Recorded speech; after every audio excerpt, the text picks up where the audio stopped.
And how much do you think the business has changed? The entertainment business? Oh, huge. And it's changing as we speak. As we're doing this podcast, there's probably like 30 things turning over and changing. It's moving so quickly and transitioning. Yeah. Like yesterday, they had Paramount announced that MTV and Comedy Central are probably just going to go out of business. Wow. Think about that. Good.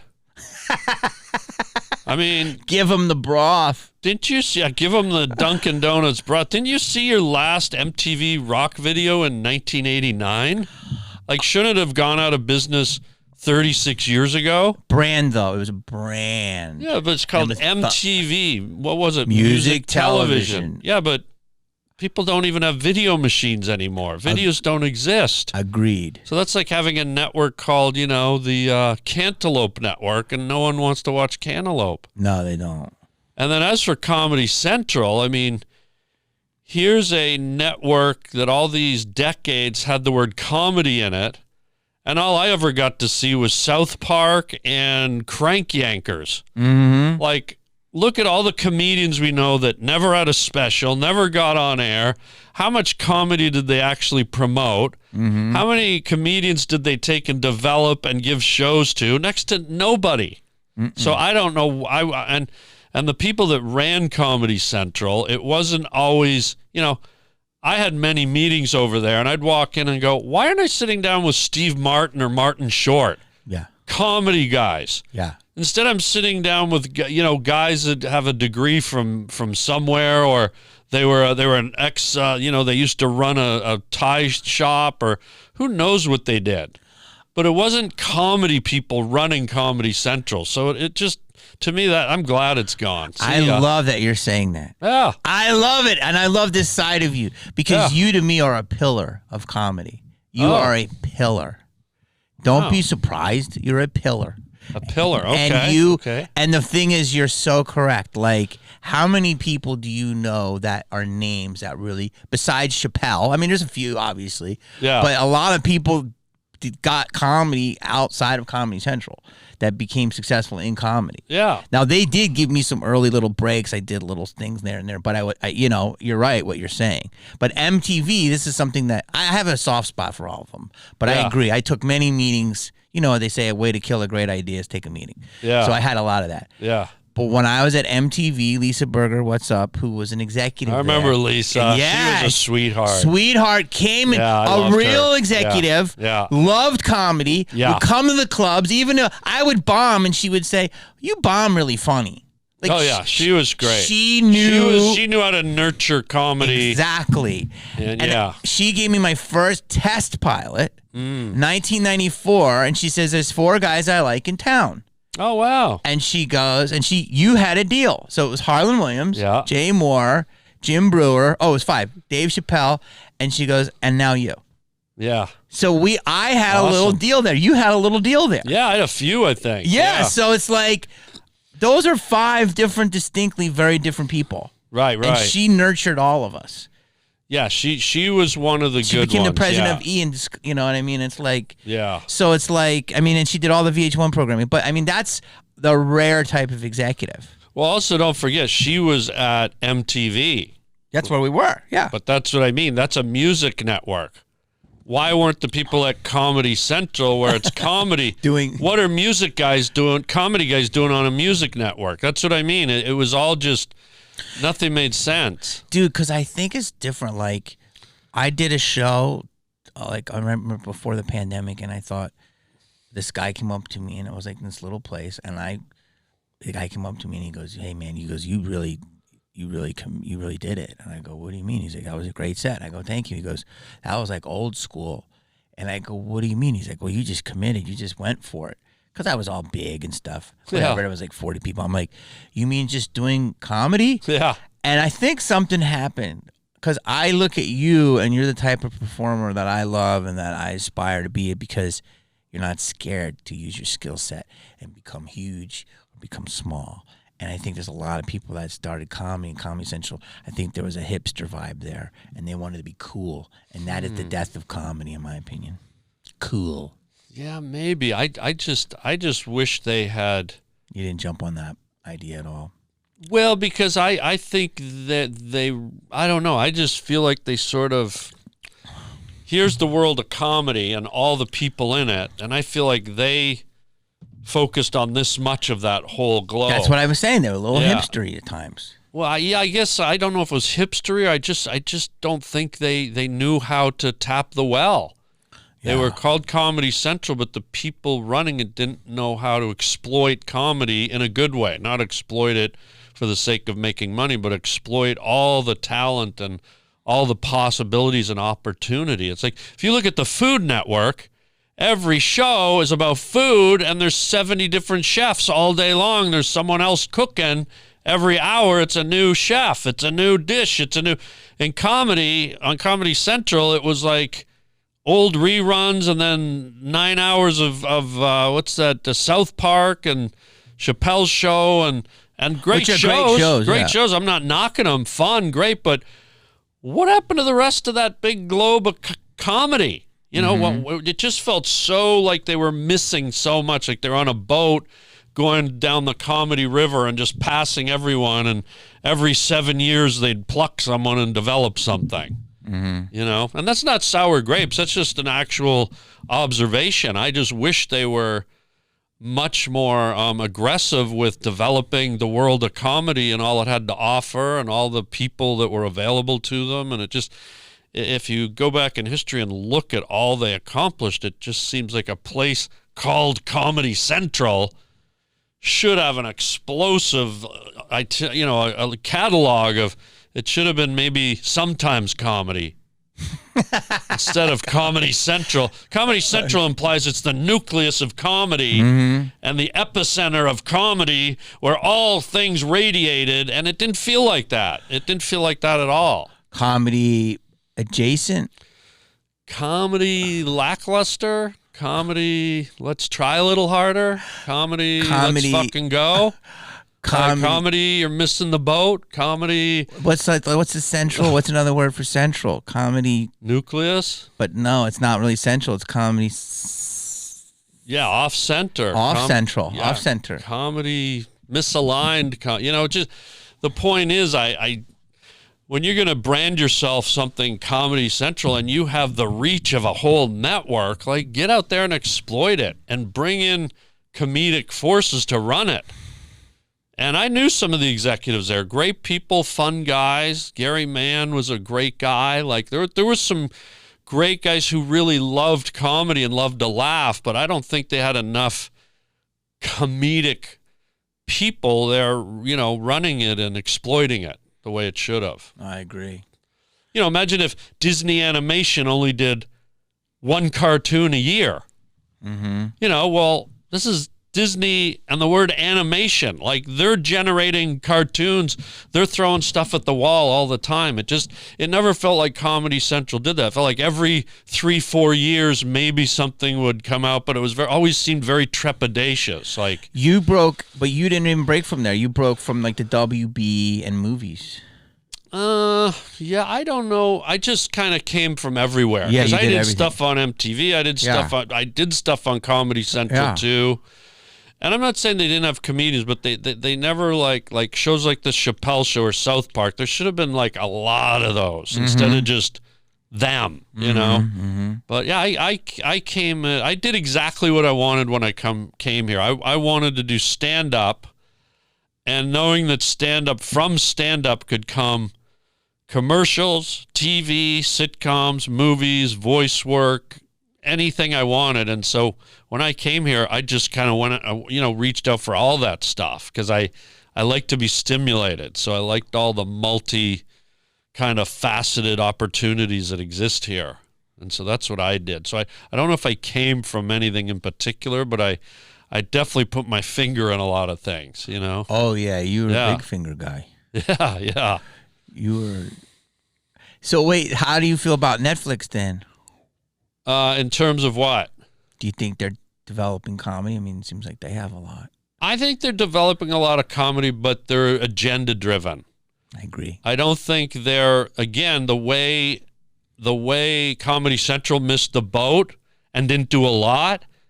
Netflix is doing a lot, but they're not fishing in the pool of super refined pure comedy. They're kind of they've got a throw net where they're just kind of like, hey, let's get this, let's get that, and a lot of it feels like to me sort of motivated by agendas, which I don't think should be the source of comedy. Comedy should come from, you know, getting the most laughs. People talking about a guy on the circuit, and they're like, that's your guy. That guy's doing 15-minute spots and getting standing ovations. Mm-hmm. Give that guy or girl the special, you know? Mm-hmm. But it doesn't seem like that's the criteria anymore. It's the agenda. Yeah, there's a lot of agenda, and there's a lot of, you know, sort of like,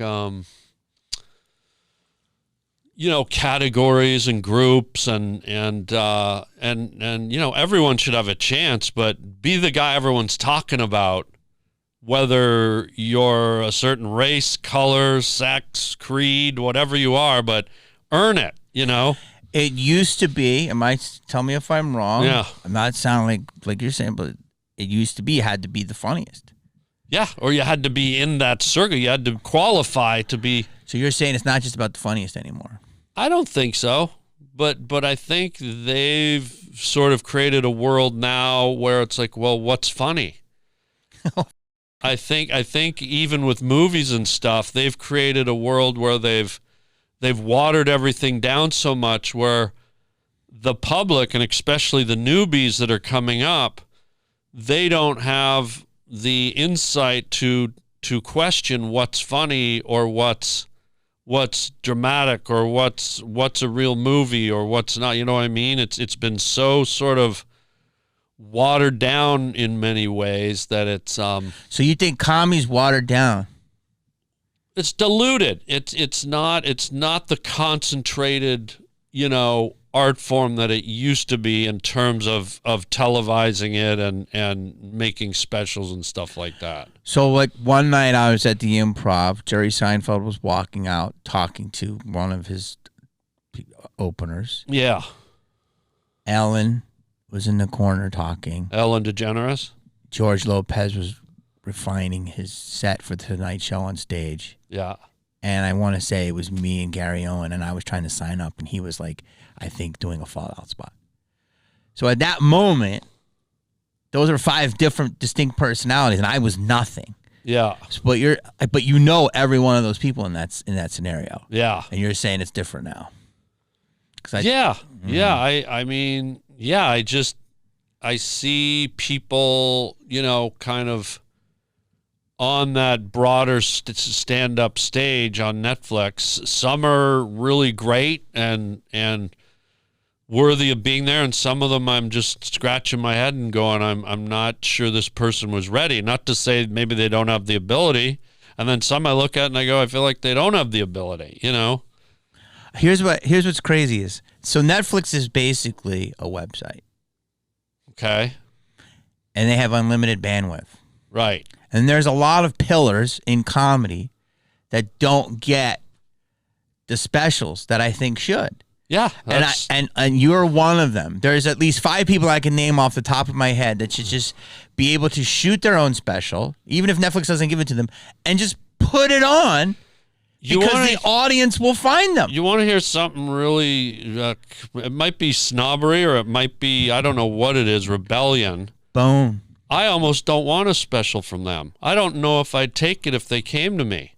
Really? Yeah, because I feel like it's been so diluted that it's not the purity that it used to be.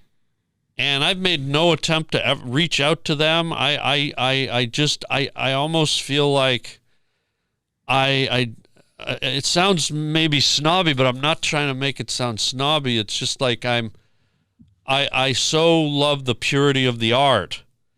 And because I think it's been watered down, I don't want to be part of the watered down world. And so I question myself, if they came to me tomorrow and said, hey, we'll give you $500,000 to do a special, part of me goes, I don't know. I don't know if I want to do it, you know? That's a baller move. I'm not trying to be a big shot, but it's just like I've been disappointed from what I've been seeing, you know? And It's not everyone, but to a degree, it's you can't argue it. It's if you're a stand-up comedian and you came up in the world we came up, it's just it's sort of tough to see.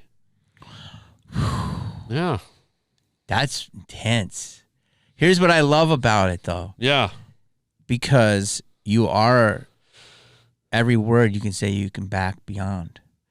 And so, like I'm saying, like when I did the potluck at the Comedy Store, yeah, I mean, Martin Lawrence would be on the main room destroying, and then James Stevens III would be on the OR destroying, and I mean, Louis Anderson would pop in. I mean, it was just comedy's never been more populated. Do you agree with that? There's more comedians than ever. I'd say there's more people getting on the stage than ever. Yeah. I like this side of Harland. Yeah. Whoa, that's the whole thing. This bio on Instagram can give you that as a job.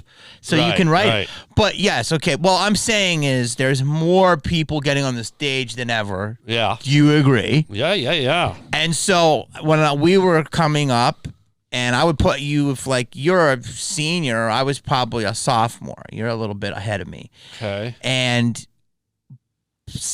headliners hung with headliners and middles. I never talked to headliners or whatever. I was always with the open mic or guys doing 5 minutes because there was no social media. Right. Now you can get on stage and, Arsenio's on one show and a person's been doing a year is on the same show, which was never the thing before. Yeah, it's different. That's what I mean. There's no real. It doesn't feel like there's any levels anymore. It's sort of it's a bit of a watercolor that hasn't dried yet. So do you think that because here's what I noticed: people go online, they get attention. Yeah, and they'll get an audience, whether they're influencing, whether whatever. And they somehow use comedy to do the live part of their business. Does this make sense? Yeah. And so they don't. If you got a lot of attention doing something as an influencer, and you didn't know, you couldn't just pick up a bass. Yeah. You have to learn it. But for some reason, they feel that it's a place where they can just go and do it, and they're being rewarded. They're selling out. Yeah. Well, here's the other side to my brain. I go, if you can make it, make it. Yeah. You know what I mean? Like, good for you. Yeah. If you're juggling chainsaws, make it. If you're the worst comedian, the worst singer, whatever, make it. But what I'm saying is you're going to make it. You're going to get an audience, but it's contributing to the. You ever see someone bleed out and that pool of blood just keeps expanding? So the whole arena of entertainment, regardless of the levels it at, it's just all bleeding out. So you're saying it's becoming more mediocre? No, I can't even say that because there are so many oddities and things that are coming into it that never would have had the access before. Exactly. There's more different people than ever in comedy, which is great. It's opening up different doors. And that's beautiful. Opening up different styles. I love the input. I love change. Mm-hmm. I don't want things to not change, but I guess what I'm saying is what you package as a prime cut, but it's really ground steak. That's what I don't like. I think it's more in the packaging. I'm all for everyone trying. I'm all for everyone having the opportunity. Anyone should be able to get up on a stand-up stage and see what they got. Mm-hmm. But I guess I just wish they had a finer eye to where the cream rose. You know what I mean? Well, the business used to be gatekeepers. So we had to pass a test. If there's 6 people going out for a spot, only one of us got it, right? Yeah. Now, if you have an audience, because you made online, the business will... They don't really even need the business. They can sell out clubs. Yeah. You don't need TV spots. You don't need anything. You could sell out 10 nights in a row at a club. If the thing is the club, if the club is going to sell out, they're going to book you. Yeah, that's right. So it's a lot of things that have happened. Well, the other aspect to that too is it's like things are different than when me and you came up, and we did come up through this thing where there were steps and there was tons. There was work and reward, and it was like competitive, but it was great. It was rewarding. It was great, and it was hard work, and it made you strive to really hone your craft, but now we're in a world where things are much more washed out and wider, and if that's the direction that society is going in, that the entertainment consumer is going in, then that's okay too. But from where I sit as a guy who spent, as you said, 40 years doing this, I've still got my half of my brain in the game. Like, let me just see your all-stars. Let me see the guys that made the NHL or the NFL. I don't want to see the guys in the junior league yet. Let me see them when they've been drafted to the big league. Let me present them then. They're still gonna, if they're still doing it 5 years younger and they're not ready yet, great, let them develop. But when they're developed, let me see them so I can really appreciate it, and it doesn't sort of, I guess, like I was saying, water everything down, wash it out a bit, So somebody said this to me, my buddy Kay Francis, and he said that you're making such a good point. That if let's say somebody gets popular in the junior league, see, that's the difference. And the arena sees, oh my God, he might not be the best, I don't know, hockey term, forward or something. Yeah. But he'll sell all these tickets, and we can throw him in the game. It's that type of thing. Like, if you sell the tickets, they're going to book you. Yeah. And so, because you can be seen at any level now because of social media, but then the audiences that are coming in the comedy weren't raised with comedy. Yeah. Do you feel that? So it's like this. You ever sit at you sit at a restaurant, dude. How many times you sit at a restaurant and you're minding your own business and there's a table of 7 people and they're going, ah! Ah! Ah! And I'm like, I've sat in a green room with you and Bill Burr and Steph Tevlov and so many funny people, and none of us laugh that hard. You know what I'm saying? But like, these people that are working at a dentist office are like, this guy's murdering. Yeah. So yeah, so when I see that in the public eye, one of these guys from the office water cooler is getting on stage and his friends thinks he's a genius. And if he has a reach to 10 offices, there's your theory. Yeah. I mean, it's not just the comedian, it could be the audience. Yeah. Well, that's the beauty of entertainment. You there's no rules. You don't know where it comes from. You don't know where it stops and where it ends, and that's what I like about it. But I think I'm just talking about some of the bigger networks that have the ability to put out the prime beef, and they don't. That's the only, because of popularity. Yeah. If they see that someone's popular, right. Yeah, and so I don't know. I like it that everyone's trying and everyone's going for it, but I don't know. The system's definitely changed, and by it changing, I think it's changed the entertainment consumer too, where they're, it's like movies. When we were younger, we'd go to a movie and we'd expect a beautiful movie like a Coppola or a David Lynch, or it's the craft, the direction, the lighting, the cutting, the editing, the acting. Like it was a piece of art. And now today you look at a lot of movies. I find myself walking out of a lot of movies. I find myself not going to movies the way I used to, because they're just not, that level of the prime cut isn't present anymore as much, and so we're losing something, but we're gaining something. I still don't know what it is. It's opening up really big, but we're losing a lot too on the way.